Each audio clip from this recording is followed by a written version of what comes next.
Hey, this morning I want to talk to you about what I call the Sunday School Strategy Grid.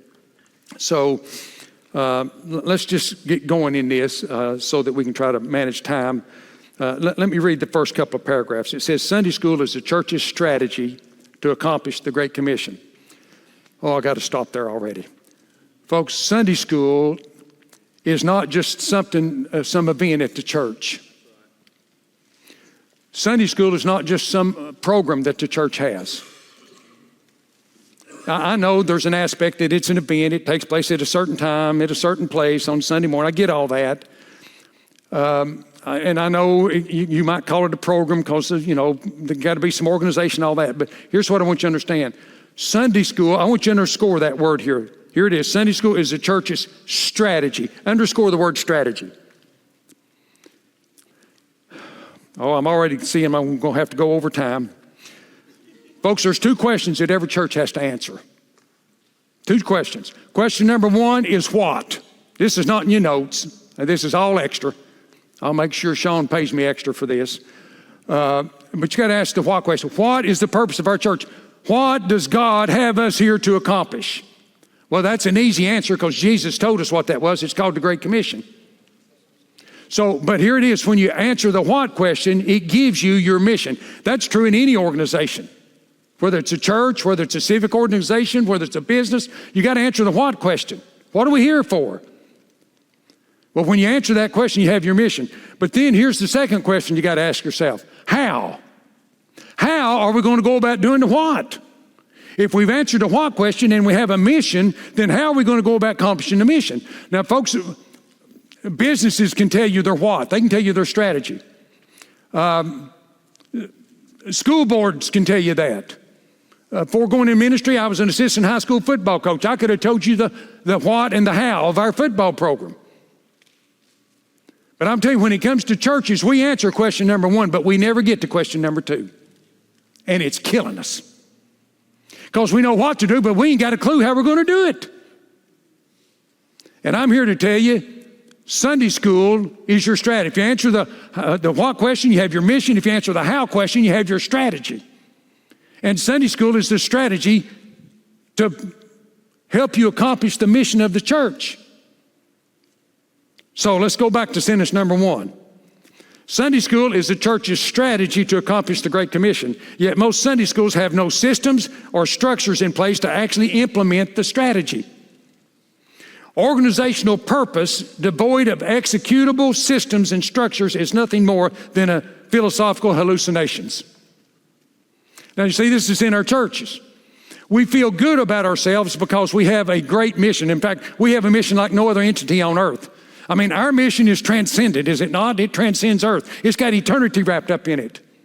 We've got the greatest mission of anybody, and you'd think, therefore, we'd have a strategy to do it, but we don't. Sunday school is our strategy. Second paragraph, systems and structures are vital as they give the ministry's purpose rails on which to ride.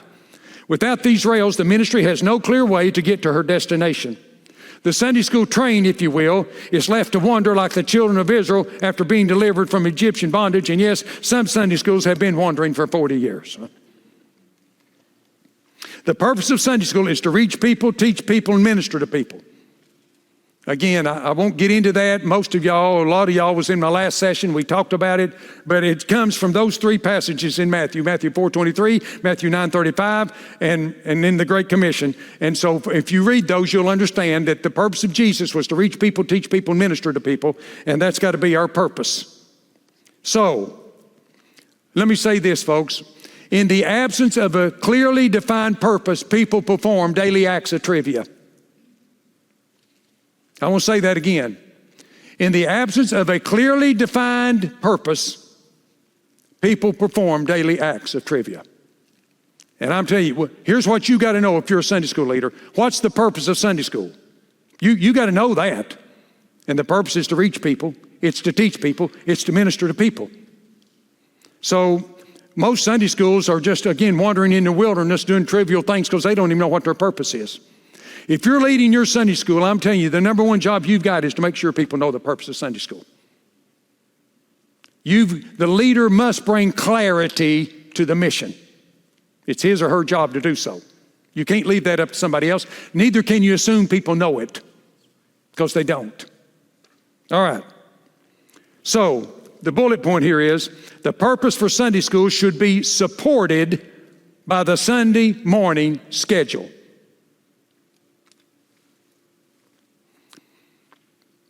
Now look this way. I want to tell you something else that I think is going to be important for you. Folks, leaders must think transcendently before they think tactically. You can have all the tactics you want, but if you don't know what the transcendent calls for what you're doing them for, what good are they? So that's the reason we got to know our purpose first, which is reach people, teach people, minister to people.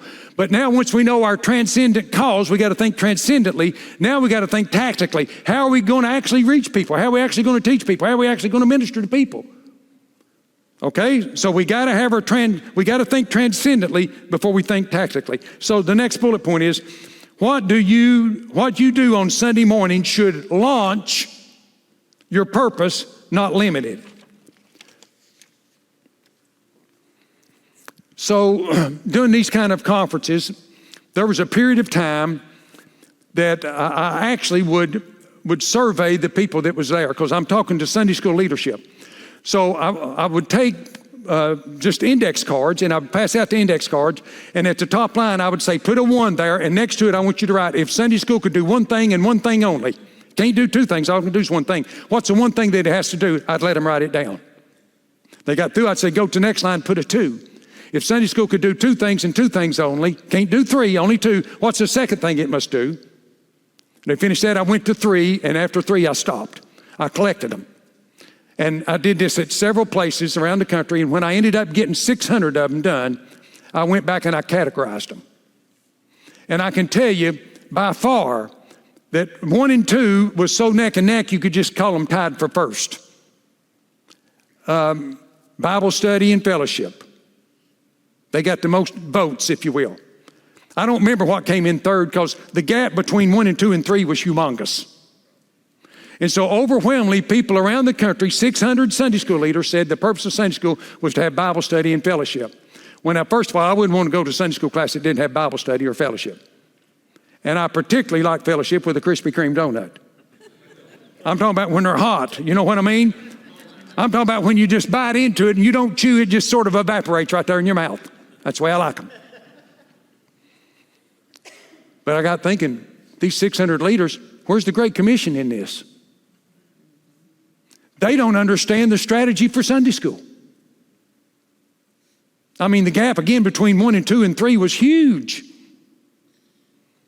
And that's one of the reasons when I do conferences now, I try to hit on that all the time. I want the people that's leading it to know the purpose of it. And so, again, you got to bring clarity to that. So let's look at the next bullet point. Leaders, I need to say something else first. Why did they say Bible study and fellowship? I don't think it was because they were trained that way, because most people's not doing any training anymore. I'll tell you why they said Bible study and fellowship. They were conditioned that way. Because on Sunday morning, what did they do?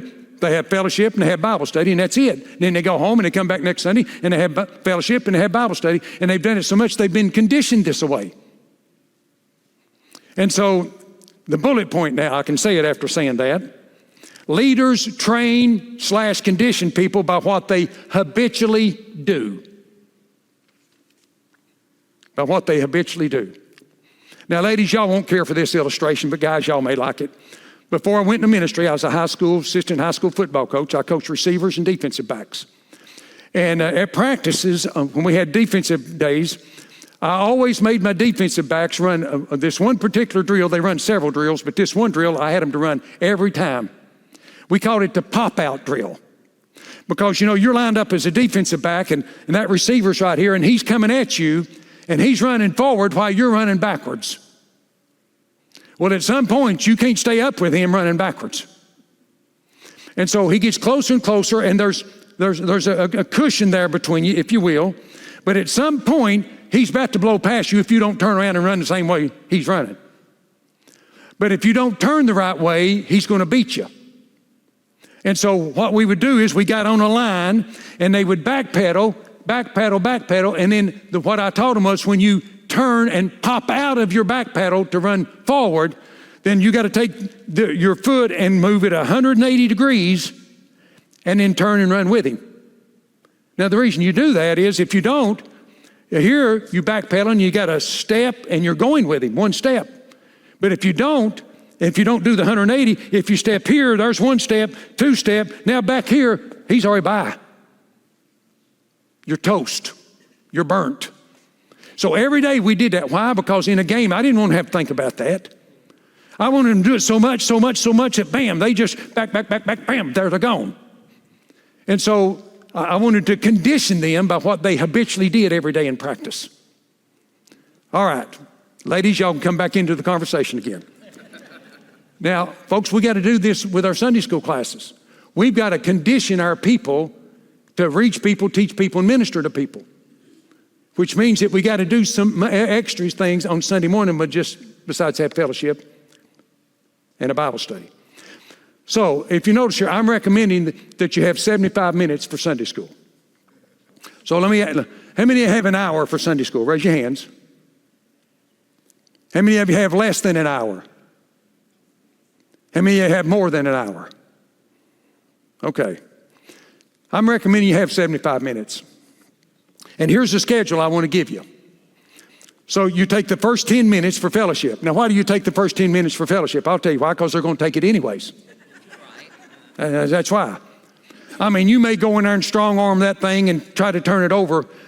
Just remember, it was like the bulldog. He knew he could whip the skunk, but it wasn't worth the stink. Amen? Leave that thing alone.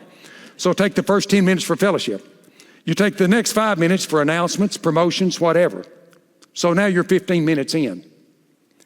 Now, if you'll notice, after that, we're going to do something about reaching people, teaching people, and ministering to people. And the reason we want to do it in the last 60 minutes and not start off that way is because here's what I know about your Sunday school class. I guarantee you I know this about your class. Most of them don't come on time. And if they do, don't tell me, because mine don't. And it bugs me. But at least if they're no more than 15 minutes late, they're going to get the reach people, teach people, and minister to people part of the lesson. Okay, so that's another reason you want to leave that fellowship thing toward the start. So then the way we do it, don't make us right, although I think it's pretty good, but we take 40 minutes for the lesson. And then we take the next 20 minutes, the last 20 minutes, and on the first and third Sundays of the month, we break into our care groups. And in the care groups, that's where they do their prayer requests and those kind of things. I almost wish we could do another hour's worth just on how to do care groups, but nonetheless, we break into care groups. So the class I started in March, right now, we've got 2 care groups. And as we grow, we'll add more. But the last 20 minutes of our Sunday school time, we break into those care groups, and that's where they talk about prayer requests, they pray for each other. It's each care group's job to minister to the people in that care group. Do they do it in the same classroom? Yeah, we just circle up in the corners. Yeah. Well, it's been a good while back. I had a class that was right next to the outside, and on pretty days, they'd actually take their chairs out there and go out. I mean, if it's a men's care group, go to the men's room. I don't care where you do it, but just get her done, okay? So we take 20 minutes on the first and third Sundays of the month. Then, if you know Sunday number 5, the reach people, we do that on the second and fourth Sundays of the month. And the way we do that, well, we'll talk about that in a minute. And then on the 5th Sundays of the year, we actually have breakfast. On that Sunday, we just do a breakfast. Everybody brings something, and we still do our 40-minute Bible study. So we do that on the 5th Sunday well, there's 4 of them a year. So that's when we do those, once a quarter. All right, so let's drop down to the Sunday school strategy grid. So the purpose is to reach people. So you got to have somebody to see to that. So you got to have personnel. So we have an outreach leader. The time's 20 minutes. And the way we do it on the second and fourth Sundays is on the second Sunday, we have our outreach leader has someone enlisted in advance to share their testimony. Now that testimony could be when they got saved, or that testimony could be when they witnessed to somebody. Even if they didn't get saved, here's the point. We want to keep evangelism before them. You've always got to fan the flames of evangelism. On the 4th Sunday of the month, which is tomorrow, my outreach leader will come in and he will have prospects that we're trying to reach for our class, and he will distribute those to class members. And it's their job to contact that person at least 3 times between the 4th Sunday of August and the 4th Sunday of September. Okay? That's their job. We recommend the MTV strategy for them. That stands for mail, telephone, visit. That's how we recommend the 3 touches be done. Write them a note, mail it to them, telephone them, and then make a visit. And so that's, again, how we're trying to get them to touch base with those people. Okay. If you notice, under teach people, I won't get into that. We did that the last session. But notice down under administrative people, during that time, they assign contacts to absentees. They discuss ministry needs. Somebody's had a death in the family, who's taking a chicken casserole. Every care group is responsible to see to their care group, not the other care group. And so that's where they do those kind of things, and then they pray for each other. All right. With that in mind, so here's what I'm trying to do. I'm trying to condition our people to reach people, to teach people, and to minister to people. Okay? So let's begin with the end in mind. Stephen Covey and his 7 habits of highly effective people, one of those, if you remember, was begin with the end in mind. Number 1 here's the organizational formula. Discipline equals habits, which equals culture, which will then, hopefully, you do it long enough and have that, it'll leave a legacy. Okay? So I want us to look at these things here in just a minute. Number 2,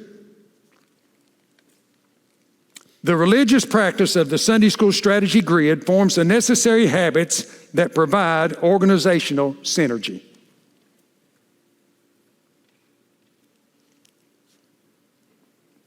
Number 3, organizations strive to leave a legacy, but most fail to start with organizational discipline, which initiates the progressive chain.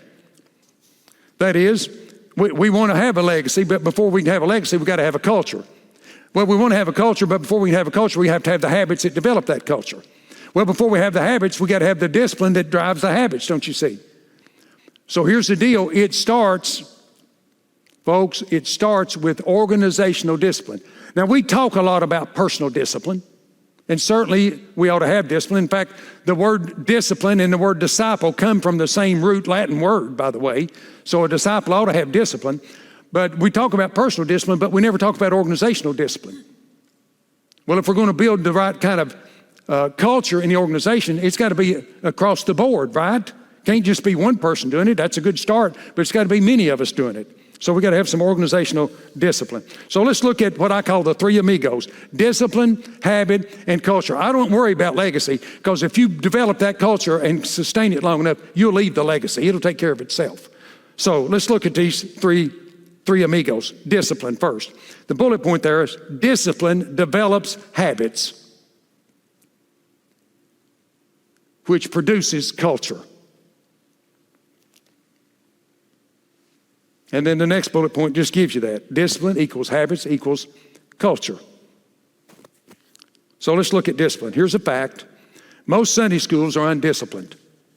This reflects a lack of common purpose or significant leadership to lead in that direction. So you got to have the purpose. It's got to be clarified, but then you got to have leaders that's going to lead that way. And again, it takes all the leaders, not just 1 or 2. So, number 1, by the way, here's your leadership principle. Your leadership is perfectly designed to produce the results you're getting. I won't say it again. It's not in your notes, but I'm going to tell you it's worth writing down. Your leadership is perfectly designed to produce the results you're getting. Now, folks, I'm going to tell you that statement for years and years has haunted me. I mean, many times in the morning, when I look in the mirror to shave, I'm thinking I'm looking at the problems right now of our church. I mean, I'm the executive pastor. Our problems are, my leadership is perfectly designed to produce them. So it's not only true that my leadership is perfectly designed to produce results I'm getting, but if we were all at the church together and we were all Sunday school leaders, I would also have to say our leadership is perfectly designed to produce the results that we're getting. If you don't like the results, don't go fussing. Oh, by the way, another principle of leadership, never look out the window to find the problem until you first looked in the mirror. Y'all doing all right? You sure? Some of you looking at me a little bit funny, kind of like a redneck looking at a closed Waffle House. You don't know what to think. Number one, discipline is an attitude long before it's an activity. I'll tell you what I did last night. I've had a hard week, a long week. I went to bed last night and had to set the alarm. I thought, I'd like to sleep in the morning. I thought, no, I'm going to be disciplined. I'm going to get up and do my quiet time. That's what I'm supposed to do. So I set my alarm at least 30 minutes early this morning where I get up and do my Bible readings and have my prayer time. Discipline's an attitude. Don't tell me you can't do this. The issue is not you can't do it. The issue is you won't do it. Number two, discipline trains you to act in a specific way.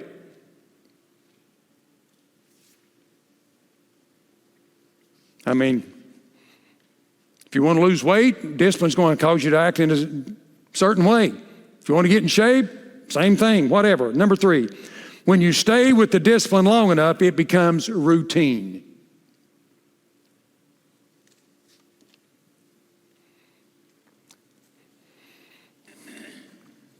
Notice a bullet point. Routine is a habit. Routine doesn't really take discipline. Routine is a regularly established procedure.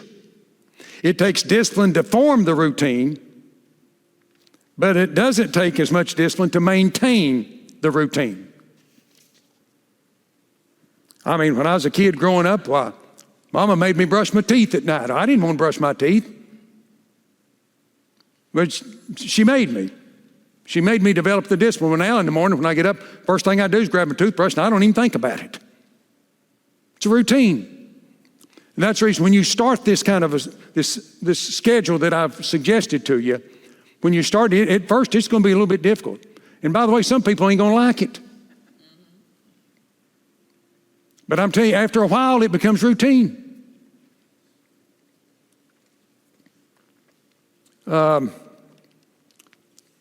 What are we at? 4. The key to success is to choose the right habits and exercise enough discipline to establish them. Choose the right habits and exercise enough discipline to establish them. Darren Patrick said it well, discipline is rarely enjoyable, but almost always profitable. Isn't that the truth?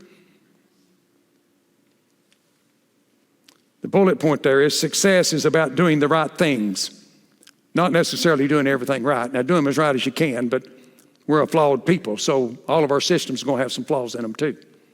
Number 5, your Sunday school will become the ministry that has something working because you have regularly worked on it.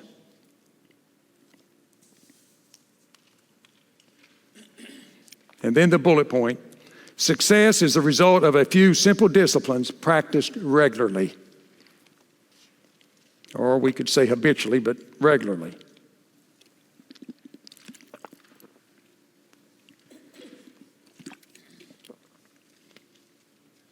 Let's go to habit.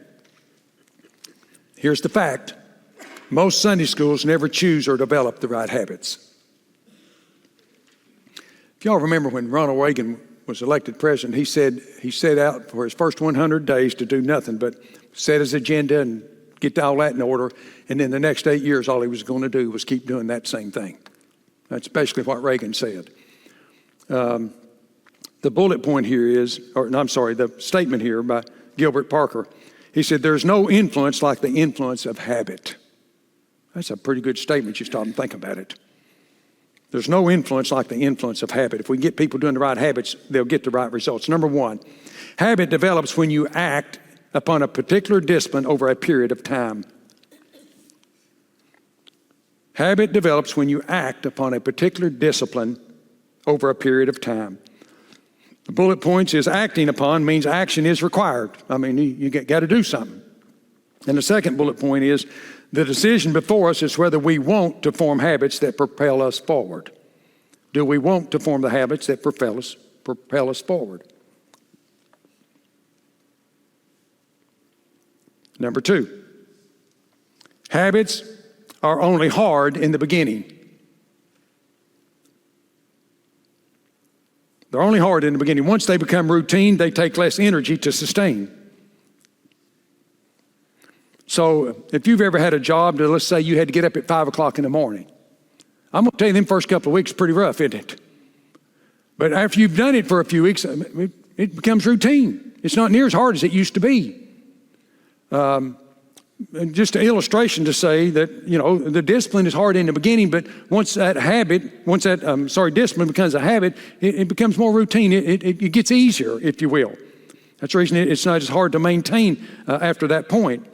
Number 3, right habits deliver great payoff. Right habits deliver great payoff.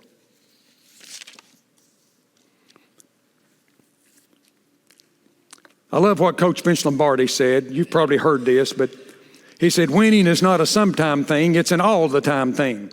You don't win once in a while. You don't do things right once in a while. You do them right all the time. Winning is a habit. I think he's on to something.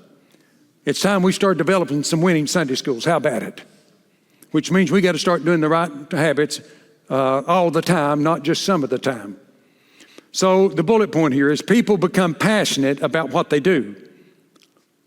And folks, that's the reason it's so important, leaders, that we're leading in the right direction, because eventually, whatever direction that is, even if it's the wrong one, they're going to get in that habit and that routine, if you will, and they're going to become passionate about that. That's the reason right now, if you try to go back and change some of this stuff we're talking about, and I hope you do, but it's going to be a little bit difficult, because they've already got passionate about what they've been doing for 100 years. And by the way, you need to have some grace there. Give them a little patience. I said a little. I didn't say a whole lot. Give them a little to where you can help them with all this. And again, folks, what I'm laying out here is for those of you that only have an hour for Sunday school or less, the reason I'm saying 75 minutes is it's going to be hard for you to condition your people on reaching people and teaching people and ministering if you don't have that time. Here's what we all know. If you have an hour, you really only have 45 minutes, because everybody don't get there on time. Here I'm suggesting an hour and 15 minutes, and really you got an hour. Okay? So one of the things that maybe some of you need to do is just go back to your church and start working on some kind of change model to get a little bit more time for your Sunday school so you can actually do what Sunday school ought to do. Okay. Number 4, right habits simplify ministry. And boy, we sure need that. We've got awful complex in our churches anymore. The bullet point here is right habits bring all the moving parts into cohesive alignment. Cohesive alignment.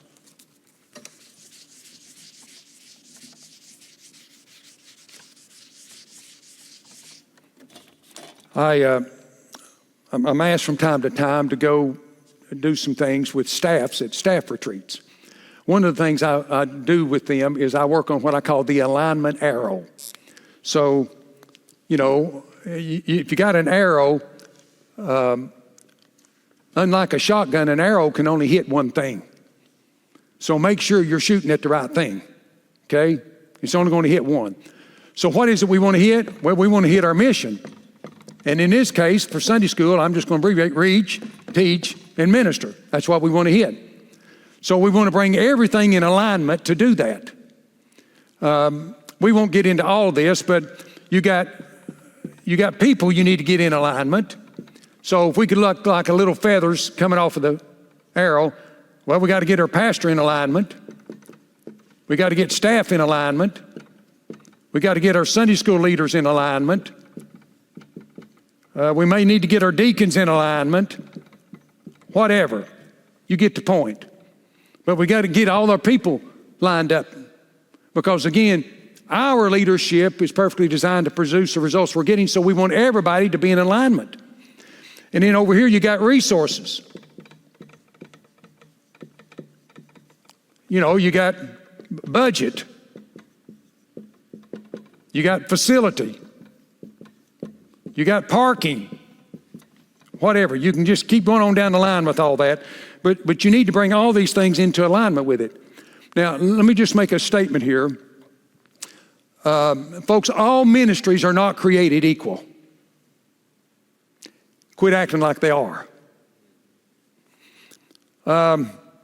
Let's take Michael Jordan with the Chicago Bulls. They won 6 NBA championships.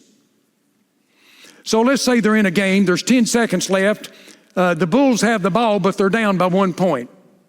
The coach calls the timeout. He brings the team over to the bench. He gets out his little whiteboard, and he starts drawing up a play to get the ball in Michael Jordan's hands so he can shoot the game-winning shot.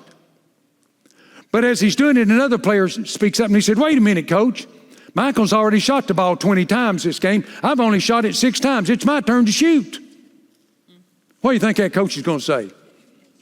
I'll tell you, he'll say something like this: "Son, there's something you need to know about basketball. All players are not created equal. Michael's going to get the ball." Well, folks, all ministries are not created equal. And I would suggest, no, I would not suggest, I would say, you can disagree with me and be wrong. Sunday school is the most important ministry you got in the church. Now, there's several reasons for that I can't get into, but if for no other reason, it's probably the largest ministry in your church. It's got more people attending it than any other ministry in your church. And it meets Sunday morning, prime time, baby. I mean, thank God for Sunday night, Wednesday night, or other times, but Sunday morning is prime time in a church. And Sunday school gets a slot in prime time. I mean, if no other ministry's working well in your church, Sunday school's got to. All right? That's the reason everything needs to come into alignment. That's the reason that all these moving parts has got to be brought in so that we can accomplish the task before us. Number 5, when you develop the right habits, it liberates the ministry from everything else that competes against it.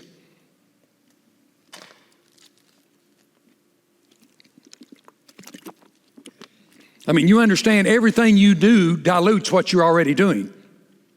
If you're doing this and you add this and this, well, then everything gets diluted to some point. That's the reason I'm a proponent of simple church. Bullet point. Habits are to the organization what the skeleton is to the body. I mean, if you see somebody's skeleton, they're malnutritioned because you see the body, but that skeleton's what holds it together. It's the same with your habits. Okay, let's go to culture. Here's a fact.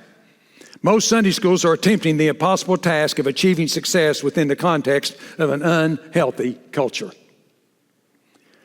Now, we won't have time to get into this either. This would have to be another 30 or 40 minutes. But folks, the start to building a culture is I think 2 things. A, making sure you know what the purpose of it is and clarifying it. And B, the way you enlist your workers. If your workers are being not enlisted in the way that they need to be to do what you want to get done, then don't enlist them. There ought to be a thought process and indeed a process of how you're going to go about enlisting a worker. So, I really wished I'd have brought some of my books because I've got a whole chapter in there on nothing but how to enlist a worker. But nonetheless, you got to enlist your workers right. And you got to know the mission and bring clarity to it. That's where you got to start. Anyway, we got too many unhealthy cultures. Number 1, culture is the conditioned state of an organization. Now, notice I used that word on purpose. It's the conditioned state. Now, every organization, every Sunday school class has its own culture. Every church has its own culture. Every business has its own culture. Every home has its own culture. And we need to develop the right culture. It is the conditioned state of the organization. That's the reason I want you to try to practice this Sunday school strategy grid. I think it'll help over time build the right culture. The bullet point here is culture demands the discipline to collectively align people and resources with laser focus on the ministry's purpose. And again, that's where we get into the alignment arrow. The next bullet point. Culture is who we are, but who we are is developed by what we do.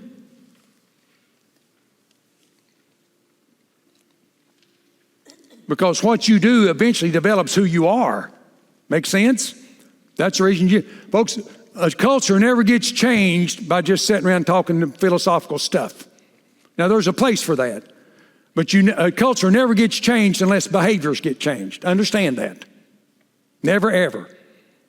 And so, again, you got to get doing the right things. Number 2, a healthy culture puts the ministry on cruise control. You must still keep your eyes on the road and your hands on the wheel, but the ride becomes more enjoyable and less stressful. It's kind of like, you're going down that highway and, you finally get where you can put the cruise on and it's a little bit easier to drive, right? You're still, again, you got to watch some things, but a healthy culture sort of puts the ministry a little bit on cruise control. The bullet point here is the right culture makes it easier to get things done. I had a young man that came to me, and he was the discipleship pastor at his church. And he said, Alan said, man, I studied real hard on what we were going to do and our strategy and all that for Sunday school. And, he told me, he said, here's what I was going to do, this, and this. And he said, I got in the Word. I wanted to make sure it was biblically sound. He said, I got some wise people in the church around me, and we had a meeting or two to talk through some of this stuff. I wanted wise counsel. And so we finally had it all laid out. And so he said, I went out and I started implementing it. And he said, man, that thing blew up in my face. And he said, I guess I didn't have a good strategy after all. And I said, oh, no, you had a great strategy. Your problem was not your strategy. Your problem was, here was your strategy, and you tried to intermingle it into an unhealthy culture. Your culture killed your good strategy. It was not your strategy itself. And so, again, culture is so important in what we do. Wasn't it Peter Drucker that said, culture eats strategy for breakfast? You got to have a good culture if you're going to implement the strategy. Okay, but again, you don't change the culture unless you change some behaviors. All right, where are we at? Number 3, successful Sunday schools simply choose to practice the right disciplines that have developed the right habits that have produced a healthy culture in which they can thrive.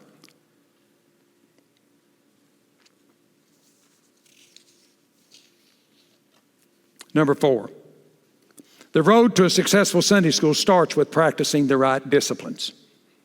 Now, I know some of this is redundant, but it's on purpose, folks. Repetition is a great way to teach. Say that again. Repeat that again. What did I say? And I will. The road to a successful Sunday school. The road to a successful Sunday school starts with practicing the right disciplines. So again, the right disciplines equal the right habits, which equals a healthy culture. Number 5, the Sunday school strategy grid gives you the right habits to produce the healthy culture you need to accomplish your purpose. You just add discipline. Have y'all seen the... what is the jewelry store? Kay's, I think it is, or one of them, that shows this guy with a diamond, and he's down on his knees proposing to the girl, and of course she accepts, and they're all hugging and loving and kissing, and everything's wonderful. And so they talk about their diamond ring, said you need that diamond ring, and all you got to do is add love. Maybe you've seen Jimmy Dean in one of his commercials.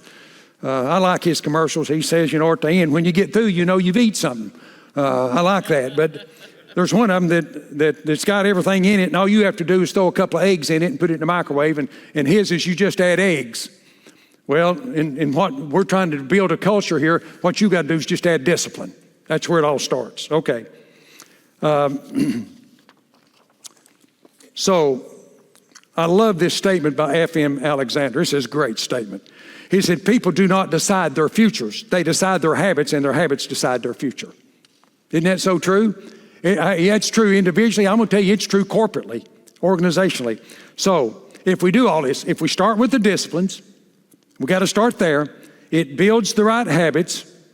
That then over time gives us the culture that we want. And if we can maintain that culture over a time, we end up with a legacy. So we'll just talk about that. These 3 amigos, if you will, produce a legacy. Number 1, legacies are hard to develop and few organizations leave one. So if I was to ask you, can you name me 5 great, I didn't say good, 5 great Sunday schools in the Southern Baptist Convention? I had a guy who's very well-known Southern Baptist. He called me one day. He lives in Dallas.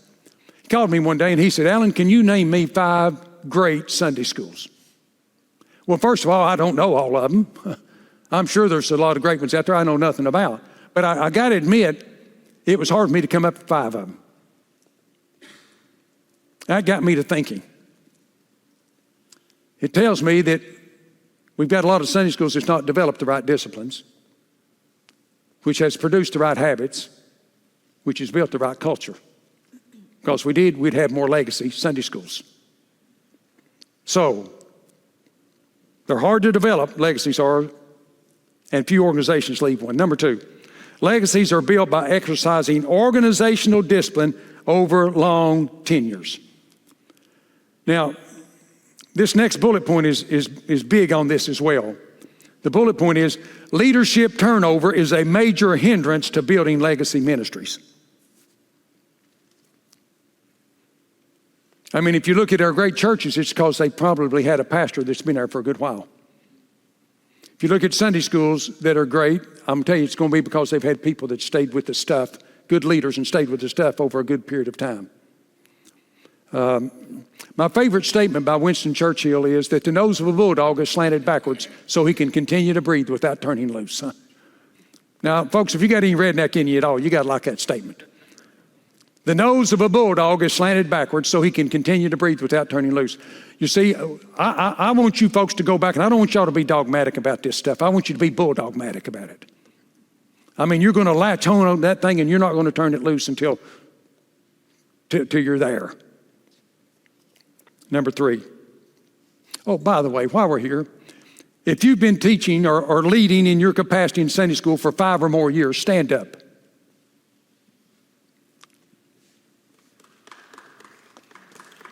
Yeah,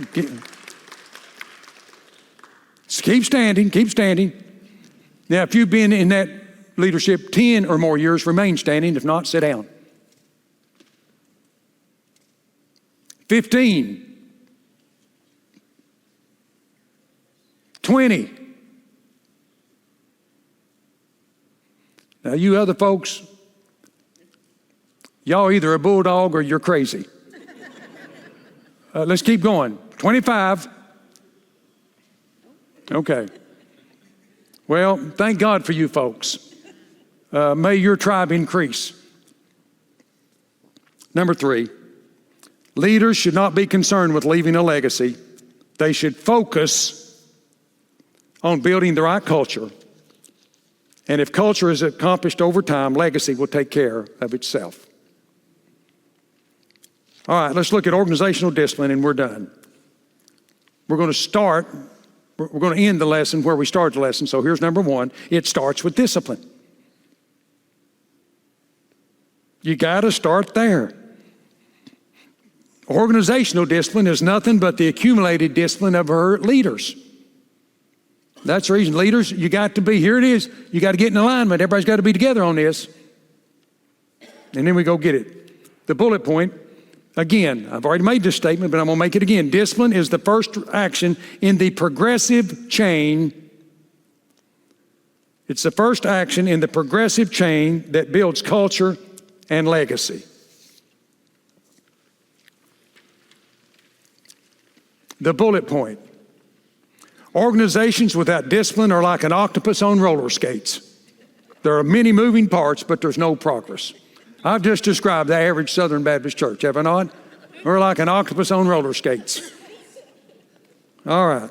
Folks, that's the reason there need to be some systems and structures. And that's the reason I like this grid that we've laid out for Sunday morning. There's got to be some systems and structures. If not, again, we're an octopus on roller skates. We're just all over the place. Number 2. People recognize and understand the need for personal discipline, but fail to see the value in organizational discipline.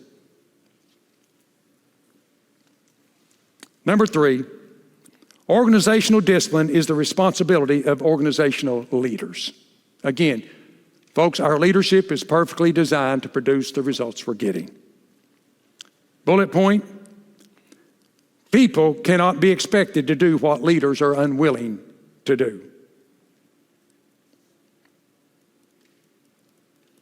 The greatest form of leadership still is modeling, example.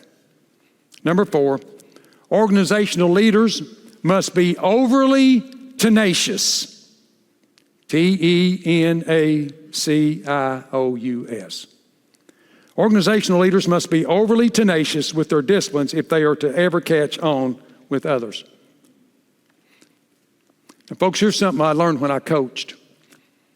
If I really expected a player if I thought potentially he could be here, I always expected this, because I usually never got exactly all of their potential out of them. You with me?